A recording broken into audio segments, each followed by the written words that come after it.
Um dia na história com Carlos Bastos. Mr. Gorbachev, tear down this wall. I have a dream. Aqui, posto de comando do movimento das Forças Armadas. É fazer a conta.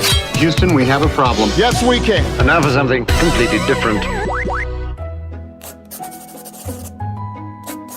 Foi por estes dias, em 1866, que Edson P. Clark registrou a sua patente de um lápis. E os lápis, tal como os conhecemos, nasceram. É verdade que os nossos antepassados terão usado canas afiadas para fazerem marcas em placas de argila, mas isso não conta. Provavelmente, o lápis pré-histórico, aquele que riscava efetivamente, terá sido um bocado de carvão ou a ponta queimada de um ramo. No fundo, o princípio é mesmo esse, só que ainda não estava refinado. O verdadeiro antepassado do lápis talvez seja o seu equivalente romano, o stylus, que consistia numa tira fina de chumbo revestida normalmente com madeira para evitar que os dedos se sujassem. O chumbo foi utilizado pelo menos até ao século XVI, altura em que foi descoberta em Inglaterra uma jazida de um material que servia muito melhor, a grafite.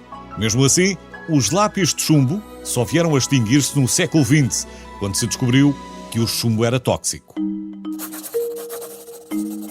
Hoje são tão comuns que quase nem reparamos neles, mas os lápis são extraordinários. Um lápis comum pode, por exemplo, desenhar uma linha contínua de 50 km. Já foi testado em laboratório, mas ainda ninguém andou 50 km seguidos a rabiscar. O Guinness está à espera, pode tentar a sua sorte. Dito de outra maneira, o lápis comum pode escrever o equivalente a cerca de 50 mil palavras, ou se preferir, meio romance. Ora, sabendo que Ernest Hemingway ou John Steinbeck, entre outros, usaram lápis para escrever os seus romances, isso quer dizer que devem ter precisado de pelo menos 2 lápis para escreverem um livro inteiro.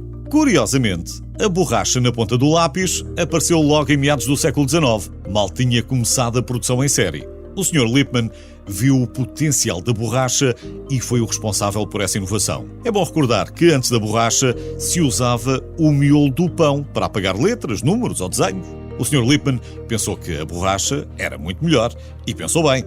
Para além disso, as pessoas perdiam muitas borrachas, ou às vezes não estavam logo ali à mão. Mas se a borracha estivesse colada ao lápis, o problema estava resolvido. A ideia foi tão boa que ainda hoje a usamos.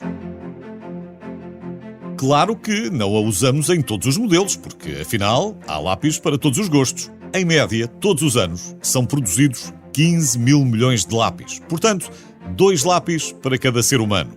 Apesar disso, são amigos do ambiente. Não só porque são feitos de material biodegradável, mas também porque uma árvore rende muito.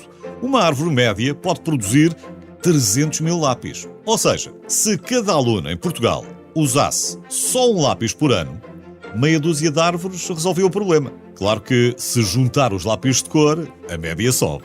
Já agora fica a saber que, se alinhasse os tais 15 mil milhões de lápis produzidos por ano, eles dariam a volta ao mundo 62 vezes. E já que estamos no espaço, segundo a lenda, durante o auge da corrida espacial, nos anos 60 do século passado, a NASA percebeu que as canetas que existiam não funcionavam em gravidade zero. Então os americanos gastaram anos e milhões de dólares para desenvolverem uma esferográfica que funcionasse no espaço. Por seu lado, os rivais soviéticos, com muito menos dinheiro, resolveram a questão de forma pragmática e entregaram, lá está, lápis aos seus astronautas. Há quem diga que esta história é um mito, e provavelmente é, mas não deixa de ser uma grande mensagem de simplicidade e economia. E um grande elogio ao modesto lápis.